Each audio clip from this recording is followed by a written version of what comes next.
태풍 흰남노와 추석 등의 영향으로 물가가 다시 뛸 수 있다는 우려가 나오고 있습니다. 추석 이후에는 공공요금과 택시 요금 인상도 예고돼 있는데요. 현재 물가 상황과 추석 이후의 전망까지 권혁중 경제평론가와 함께 짚어보겠습니다. 어서 오십시오. 네, 안녕하십니까. 예, 반갑습니다. 자, 먼저 김치 얘기를 좀 해볼게요. 네. 한국인의 밥상에서 빼놓을 수 없는 김치가 네. 금치가 돼가고 있다고 하는데 네. 사실 뭐 전 세계적인 인플레 흐름이 좀 새삼스럽지 않습니다만 우리의 식생활에서 빼놓을 수 없기 때문에 소비자의 고통이 좀 클 것 같은데 네. 얼마만큼 배추랑 이 물값이 오른 거예요? 사실 뭐 지금 폭우 때문에도 사실 올랐었고요. 그다음에 이제는 또 태풍 때문에 더 오를 것으로 보고 있는데 예. 지금 현재 이제 농수산 유통 정보의 자료에 따르면요. 일단 이달 2일 기준으로 말씀드리면 배추 같은 경우는 포기당 한 7,454원입니다. 이게 그렇게 하면은 이게 얼마나 올랐지라고 하실 텐데 천 원대니까 또 이게 뭐 비싼 건가 모르시는 분 있을 것 같아요, 그죠? 전년 동기 대비해서 57% 오른 거고요. 무도 많이 올랐습니다. 개당 3,253원 정도 하거든요.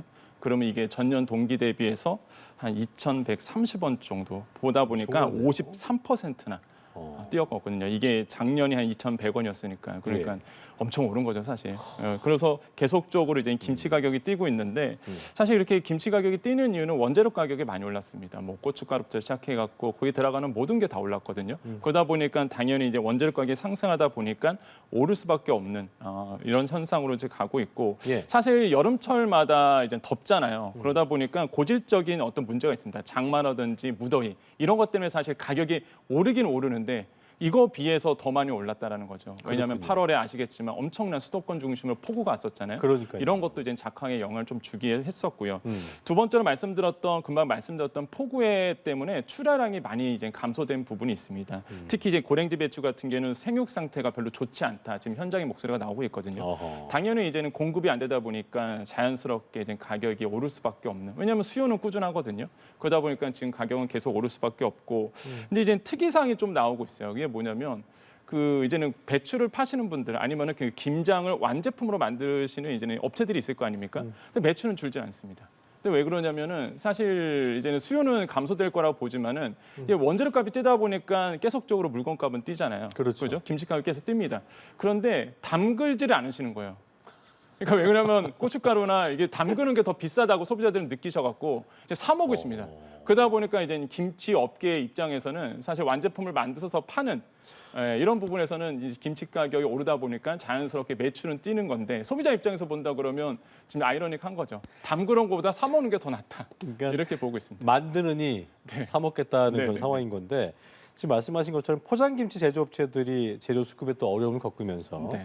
한 업체의 자사몰을 보니까 전 제품 품절됐다고 하더라고요. 상황이 어떤 거예요? 그러니까 지금 뭐 공장을 운영하는 김치 업체들 같은 경우는 이제 자사몰이라고 있습니다. 그게 자체적으로 운영하는 몰인데 거기에는 사실 지금 물량이 없습니다. 들어가 보시면 아예 없는 거예요? 네, 아예 품절이고요. 그 왜 없냐라고 봤을 때 사실 이제 소비자들이 접근성이 편한 건 대형마트거든요. 그러니까 소비자들은 대형마트 가서 이제 포기김치라든지 김장김치를 사시는데 차라리 대형마트 그러니까 소비자들이 접근성이 편한 곳으로 물량을 다 보내고 있어요. 아하. 그러다 보니까 이제 자사몰 그러니까 김치 업체에서 만드는 그 온라인 쇼핑몰에서는 이제는 품절 사태가 지금 일어나고 있는 것이고 사실 그래서 지금 이제 뭐 김장김치라든지 포장김치 이런 걸 드시려 그러면 대형마트 가시는 게 더 빠릅니다. 지금 이제 물량이 그쪽으로 지금 가고 있기 때문에 하지만은 이제 가면 놀라시죠.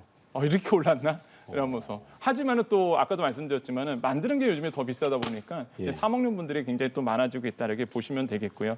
정부가 좀 이런 얘기를 합니다. 그래서 이제는 김장 가격을 좀 낮추기 위해서 이제는 비축 물량이죠. 정부의 이제 비축 물량을 좀 풀어서 배추 가격을 좀 낮추겠다라고 보고 있는데 사실 이것도 좀 녹록치가 않은 게 실제 이제는 여름철 배추는 굉장히 좀 비쌉니다. 그래서 가을철 배추까지 나올 때까지 기다려야 되거든요. 그러면 이제 보통 시장으로 본다 그러면 9월 말이나 이제 10월 중순 쪽으로 이제 물량이 좀 많이 풀릴 것으로 보고 있는데 문제가 하나 생겼어요. 변수가 하나 생겼죠. 그게 바로 태풍입니다. 예, 이제 태풍이 와서요. 지금 어찌 몰라요. 지금 이제는 고랭지 배추 쪽이라든지 지금 과연 출하가 정상적인 스케줄대로 나올지 그렇죠. 이거는 아마 이제 곧 소식이 나올 거거든요. 그래서 만약에 충남로가 이제 어제 지나갔으니까. 네. 어제 오늘 지나갔으니까. 그래서 정상적으로 스케줄대로 이제는 가을철 배추가 나오는 그 스케줄대로 나올지 물량이 못 나올지는 이제 시장의 모니터링을 이제는 할 수밖에 없는 상황이다. 만약에 출하가 차질이 빈다 그러면 지금도 가뜩이나 배추 가격 비싸고 무 가격 비싼데 더 오를 수밖에 없는 상황으로 지금 갈 수밖에 없다. 이제 시장에서는 평론가님 그렇게 보고 있습니다. 말씀이라면 어쨌든 공급량을 정부 입장에서는 늘릴 것을 고심하고 있습니다만 배추값의 상승세가 죄송합니다. 네. 어느 정도 지속되는 거는 불가피하다. 네, 그렇죠. 저겠네. 그럴 수밖에 없는 게 지금 시장에서도 굉장히 걱정을 좀 많이 하고 있는 부분이 있습니다. 실제 포장 김치 업체는요, 이제 태풍에 대한 영향도 분명히 영향을 줄 것이다 보고 있고요. 또한 고추, 오이 뭐 이런 거 다 올랐거든요. 그래서 지금 농산물 9월에도 이제 비싼 가격으로 이제 살 수밖에 없는 상황으로 갈 것이다 보고 있습니다. 실제 이제 상차림 비용을 좀 봤는데요. 이제 가장 관심 있는 게 추석이지 않습니까? 그러면 추석의 상차림 비용이 과연 얼마나 될 것이냐 네. 이런 어떤 생각도 드실 텐데 지금 조사에 따르면요, 한국농수산식품유통공사의 자료에 따르면은 이번 올해 추석 상차림 비용 이게 4인 가족 기준입니다. 평균 31만 7,142원 정도가 이제는 계산이 좀 됐습니다. 그래서 작년보다 6.5% 더 증가됐습니다. 꽤 오른 거죠, 이것도요. 그렇죠. 이게 매년 오르는데 이번은 유독 많이 이제는 올랐다라고 보시면 되겠고요. 또 한 가지 이제는 전통시장과 그럼 대형마트에서 볼 경우 어느 게 더 저렴하냐? 뭐 예상은 다 되실 거예요. 당연히 전통시장에서 장을 보시는 게 조금 더 유리하실 텐데 예. 일단 전통시장에서 장을 본다 그러면은 한 27만 한 1,900원 정도가 들고요. 대형마트에서 추석 상차림 비용을 든다 그러면 한 36만 원 정도가 들거든요. 그러니까 차이가 꽤 나는군요. 네, 25%더 저렴합니다. 그래서 전통시장에서 보시면 되겠고 한 가지 또 팁을 드리자 그러면 이번에 정부가 650억 원의 농축산물 그 쿠폰을 발행을 했습니다. 이미 시장에. 이게 이제 8월 말 이미 지난달부터 이제 발행이 되고 있고 네. 현재 지금 이 쿠폰을 쓸 수 있거든요. 그러니까 농축수산물을 샀을 경우 최대 3만 원까지 세이브를 할 수 있습니다. 이 쿠폰을 쓰게 되면. 근데 예. 소비자들이 아직도 잘 모르시는 분들이 있어서 다시 한번 강조드리지만 대형마트 가보는 어플리케이션이 있거든요. 그 어플리케이션을 다운로드 하신 다음에 결제할 때 그 바코드만 보시면 QR코드만 보여주면 자동으로 농축산물 샀을 때 2만 원이 그렇군요. 이제 할인이 돼요. 그래서 쿠폰을 이미 발행했기 때문에. 근데 주의할 점은 9월 12일까지 사용하셔야 됩니다. 9월 10일까지요. 네, 여기 이제는 추석 대비해서 나오는 쿠폰이기 때문에 일단 9월 10일까지 쓰셔야 되겠고요. 그다음에 로컬 푸드 매장에서도 사용 가능합니다. 거기 가면요 3만 원까지 또 할인이 되고요.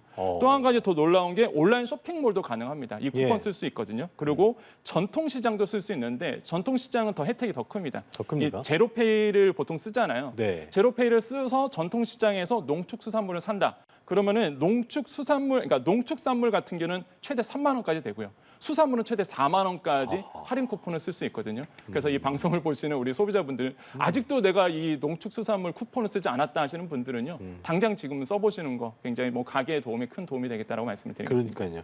2, 30만 원 하는데 3, 4만 원 하면 거의 10% 이상 뭔가 더 혜택이 있는 거니까 그럼요. 아주 큰 맞습니다. 혜택이라고 볼 수 있겠네요.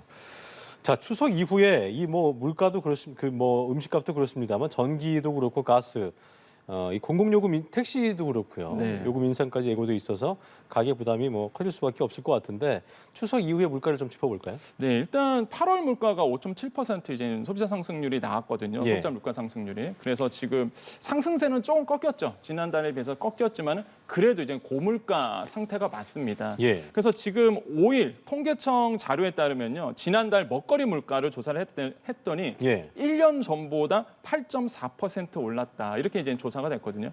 이게 2009년 4월 이후에 13년 만에 최고치입니다. 그러니까 먹거리 물가라 그러면 이제 우리가 먹는 데에 쓰는 물가거든요. 한마디로 우리가 흔히 얘기하는 장바구니 물가 이런 얘기를 하는데 이게 8.4% 올랐으니 이제 차트에 보시면은 계속 우상향하는 모습들이 지금 보이고 있죠. 그래서 먹거리 물가가 오르고 있다는 얘기는 결국에는 서민들에게 큰 악영향을 줄 수밖에 없습니다. 사실 이렇게 본다 그러면 좀 부담되는 결과인데 그럼 좀 자세하게 알아볼까요? 그럼 먹거리 중에서 뭐가 많이 올랐는가 봤더니 실제 호박 같은 경우는 83%는 올랐습니다. 83%요? 그 다음에 배추가 78% 올랐고요. 오이가 69%나 지금 오른 상태거든요. 그러니까 뭐 먹는 거에 굉장히 많이 지금 올랐고 심지어 뭐 많은 분들이 먹고 있는 이제 갈비탕 13% 올랐습니다.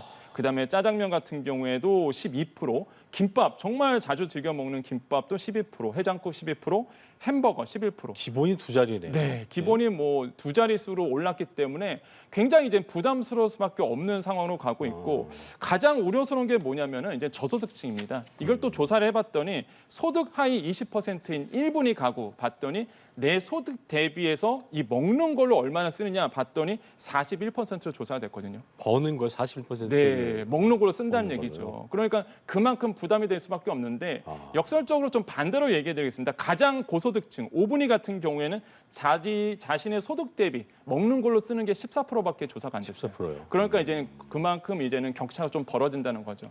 한마디로 먹거리 이런 물가가 계속적으로 오른다? 그러면 저소득 가구에게는 그만큼 부담이 될 수밖에 없는 상황으로 가고 있습니다. 그래서 정부도 잘 알거든요. 그래서 이렇게 먹거리 물가를 낮추기 위해서 이제 노력을 하고 있는데 사실 뾰족한 수가 보이지는 않습니다. 대표적인 게 사실 공공요금 다음 달 또 오르거든요. 예, 공공요금 또 오를 수밖에 없는 상황이고 또 이미 여러분 아시겠지만 서울시 같은 택시 같은 경우에도 기본 요금이 3,800원에서 4,800원 또 오르게 되거든요. 이걸 이제 계획 중에 있는 겁니다. 확정은 아니지만 계획 중에 있다 보니까 어느 정도 이제 공공요금이라든지 교통요금이 오를 수밖에 없는 추세로 가고 있어서 서민들의 어떤 이런 물가의 압박, 고통이 좀 계속될 수밖에 없는 상황으로 가고 있다라고 말씀을 드리겠습니다. 네, 정부의 대책이 좀 필요해 보이는 상황인 것 같고요. 네. 자, 환율 얘기를 좀 해보죠. 이거 언제까지 올라가는 거예요? 보니까 1,350원 넘어간다 뭐 이런 얘기 있었는데 70원 넘겼고 네. 사거리일 동안 내리 연고점을 썼던 원달러 환율이 오늘은 이제 소폭 좀 하락을 네네. 출발하다가 다시 좀 오르는 모습인데 환율 상황 이거 어떻게 해야 돼? 이러다 1,400까지 가는 거예요? 어떻게 되는 거예요? 그러니까 사실 지금 태풍 때문에 이 모든 관심이 사실 지금 태풍 쪽으로 갔었는데 사실 저희 쪽만 보더라도 저만 보더라도 사실 뭐 태풍도 걱정이 되지만은 환율이 태풍이겠어요, 예, 그러니까요. 환율이 네. 너무 많이 오르고 있는 상태라서 예전부터 계속 방송에서 말씀드렸지만 너무 걱정스럽고 우려된다라고 좀 말씀을 드립니다. 왜냐하면 정부가 구두 개입을 하고 있어요. 네 차례나 이상 지금 구두 개입을 하고 있는데 환율 오름세는 멈추지 않고 있거든요. 계속 고환율 상태로 가고 있고 원화 가치 계속 떨어지고 있는 부분이다 보니까 좀 우려스러운 부분이 굉장히 나오고 있다고 볼 수가 있겠습니다. 예. 일단 어제 기준으로 본다 그러면 1,370원 돌파를 했었죠. 그래서 실제적으로 이제는 이런 부분 때문에 코스피도 크게 영향을 받았었고요. 예. 지금 차트 보시면 아시겠지만 이번 연도 1월은요.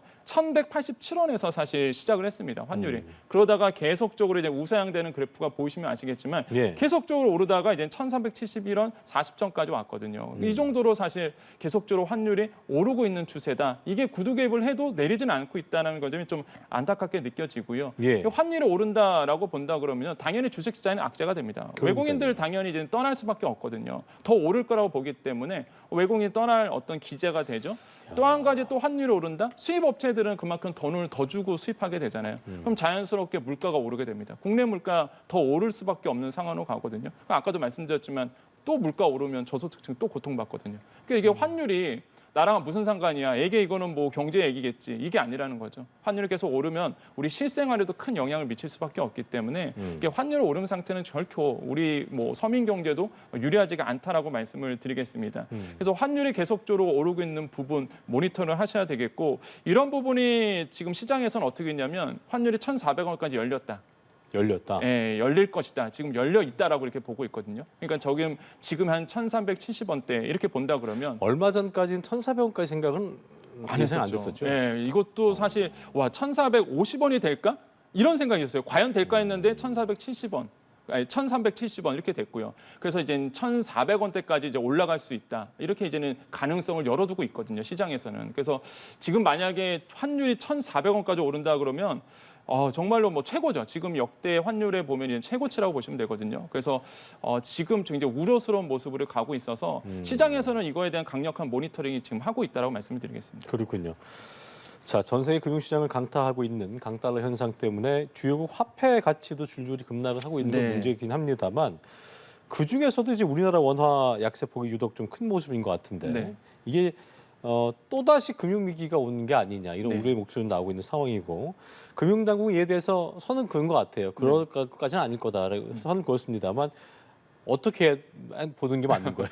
저는 뭐 정부의 말에 저는 맞다고 보거든요. 그러니까 물론 뭐 틀린 말은 아닙니다. 왜 그러냐면 우리나라의 원화 가치 떨어지는 게 우리만 떨어지는 건 아니거든요. 그러니까 달러만 인기가 많아요 지금 현재. 그러니까 뭐 유로화도 마찬가지, 엔화도 많이 위안화도 떨어졌고. 마찬가지. 예, 그렇죠. 그래서 뭐 우리나라만 사실 외국인 투자 자금을 회피하는 현상은 아니고요. 뭐 전체적인 자국 통화가 달러 빼고 다 떨어진 상태고 달러만 지금 인기가 높다 보니까 자연스럽게 뭐 그렇게 정부의 말이 뭐 맞을 수 있다라고 볼 수가 있겠고 또 한 가지 정부가 얘기하고 있는 게 이제 근거치를 보고 있는 게 신용부도 스와프 프리미엄을 얘기합니다. 이게 뭐냐면 그냥 어려운 얘기지만 쉽게 설명드리면 그냥 이제 우리의 국채가 인기가 떨어지는 거예요. 이게 떨어진다 보면 사실 이 국채를 떠안게 되면은 리스크가 커지잖아요.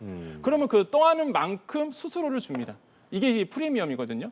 한마디로 이제는 이렇게 신용부도 스와프 프리미엄이 높아진다. 그럼 우리나라의 국채가 위험성이 높다 이렇게 평가를 그렇죠. 합니다. 네. 근데 사실 지금 스와프의 이게 프리미엄이 안정적으로 가고 있거든요. 그러니까 CDS 프리미엄이 지금 안정적으로 우리나라 국채가 가고 있다 보니까 그러면 과거에 금융위기 때는 이 CDS 프리미엄이 굉장히 높았었단 말이에요, 우리나라가. 예. 그래서 부도 위험이 높다 이런 얘기가 그때 그 당시에 안정성이 있었고. 없었고. 네, 그 당시엔 그랬고. 근데 지금은 CDS 프리미엄이 안정적으로 가고 있다 보니까 이제는 한국에서 얘기하는 이제 정부가 얘기하는 이런 말이 어느 정도 신빙성이 있는 거죠. 한마디로 만약에 우리나라에 문제가 있고 내부적인 문제라서 외국인들이 우리나라를 이제 외면하고 있다라고 본다 그러면 이런 부도 위험성이 높아져야 되는데 사실 그렇지 않다는 거죠. 그래서 이런 CDS 프리미엄에 대한 이슈들 이런 것 때문에 이제는 정부의 말이 어느 정도는 신빙성이 있고 신뢰감이 있다라고 좀 볼 수가 있겠지만 하지만 앞으로가 문제입니다. 항상 문제는 앞으로가 문제인데 시장에서는 그렇게 또 보고 있는 게 이런 문제가 있어요. 구두 개입을 했단 말이죠, 계속적으로. 근데 이제는 환율이 안 떨어졌잖아요. 근데 이게 역설적으로 본다 그러면 투기 세력의 어떤 움직임은 아니다라고 판단할 수 있습니다. 보통 이렇게 돼요. 이제는 한국은행에서 이제는 환율 모니터링하고 있어. 구두 개입 한다 이렇게 얘기를 하면요. 일단 조정이 좀 돼야 되는 거죠. 그렇죠. 투기 세력 입장에서는 손해를 볼 가능성이 있기 때문에 환율이 어느 정도 안정추세로 가는 부분이 있거든요. 근데 역설적으로 지금 구두 개입을 4번 이상 했는데도 지금 환율이 안 떨어져 있다 그러면은 이거 외부 요인이라는 거죠. 한마디로 투기 세력의 움직임이 아니라 이제 외부적인 요인. 예를 들어서 뭐 위안화도 문제가 될 것이고요. 무엇보다 달러의 강세. 아무래도 미국의 긴축에 대한 대외적인 여건들 이런 것들이 이제 복합적으로 움직이고 있고 그다음에 중국이 도시를 봉쇄하고 있습니다. 지금 베이징으로 이제 전파되는 걸 막기 위해서 정말 처절한 노력을 하고 있는 게 중국인데 예. 도시 봉쇄가 계속되다 보니까 이런 것도 이제는 움직임이 보이면서 우리나라의 원화 약세는 우리나라뿐만이 아니라 전 세계적인 대외적인 요인이 있기 때문에 이런 부분은 어느 정도 정부의 어떤 말이 어느 정도 신뢰성을 좀 얻어가고 있다 이렇게 좀 생각을 해보겠습니다. 상황을 추이를 지켜봐야겠네요. 자, 지금까지 권혁중 경제평론가와 함께 경제 상황 짚어봤습니다. 오늘 말씀 고맙습니다. 네, 감사합니다.